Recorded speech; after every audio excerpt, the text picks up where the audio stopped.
Chief Carter has is he's taken the count, and he's stated that one of the things to alleviate the lawsuit, that we need to come up with 60% of the count. So therefore, I think it comes out to like 400.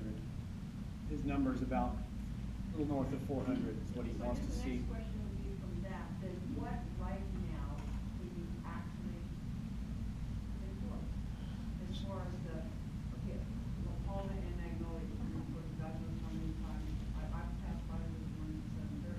There are 4 or 5 bundles of stuff that has been reported over and over and over again by numerous people, and I know it got cleared out. But it will be back. So what the It's not going to go away if we don't get it taken care of. Get housing. Damn. Yeah, no. Let us take care of it. Stop arguing.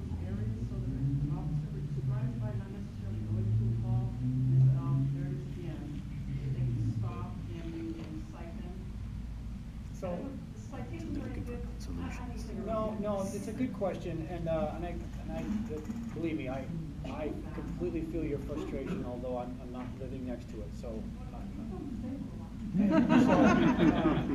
What we cannot do because of the Boise case is cite for camping or storage of property until and unless we verify that there is an alternative to sleeping outside. And that means we have to verify that there is, if it's one person with a dumpster full of debris, verify that there's at least one bed before we can take action. Now, often what we come upon is there's other law violations that some of these individuals are committing crimes. They're using narcotics. They're in possession of stolen property or assault or whatever. We enforce those sections much more readily. And when it's simply camping or storage, we have to be careful. And we have to verify that there is an alternative to them sleeping outside. That's what the Boise case. That's what our community policing does. We work with the property owners. Most of them up in that area have no trespass letters on file, and so that. I know. As the chief said, if you think we're the only city facing this in the state, it is. It's an epidemic. It's a big problem, and I think of all the cities, Anaheim's done. I know it might not seem like it. We've done more than most. We have one of the only shelters in the county at Bridges. City Council, to their credit, made that happen. They're about to embark on a very ambitious project to add additional shelter beds. Our Outreach First program, we have the only sergeant in the state that's trained on how to teach our approach to other homeless teams throughout the state. So it all probably sounds like lip service to you that are living with this daily, and I completely understand that, but I want you to know that it's a non-stop operation.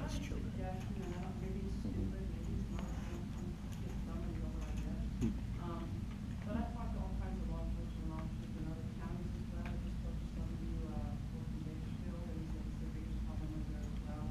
And I've been told by your officers as well that I've spoken to that as far as citations for these people, most of them get thrown out of court. There's no That's not the result of the problem. there's no accountability and there's no consequence to it. You know, it's still us society can't do This kind of attitude, we're not going to get anywhere.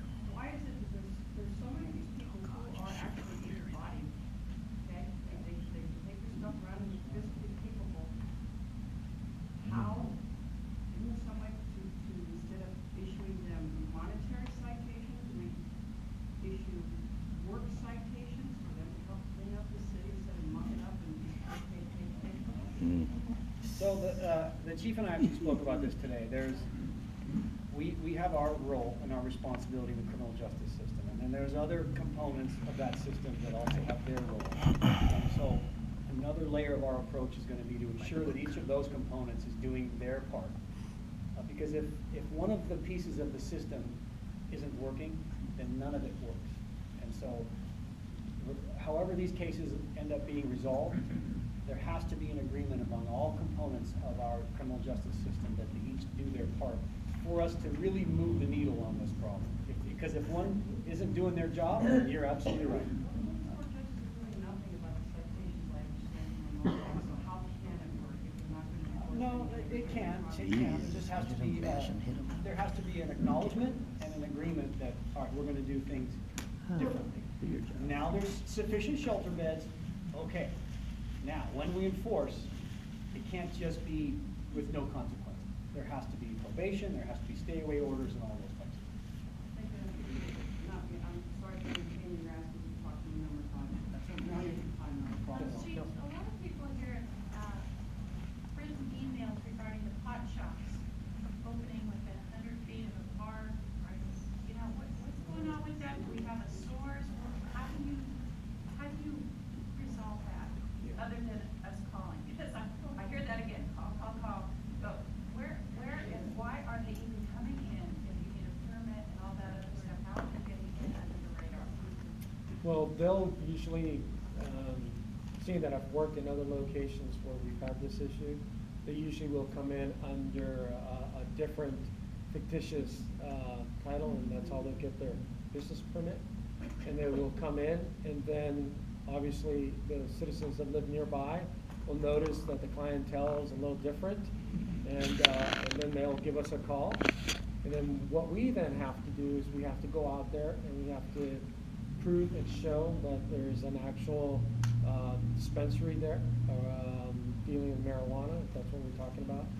And then from that, they get a, just understand, I don't know if any of you have been in one before, but you don't have to say if you have.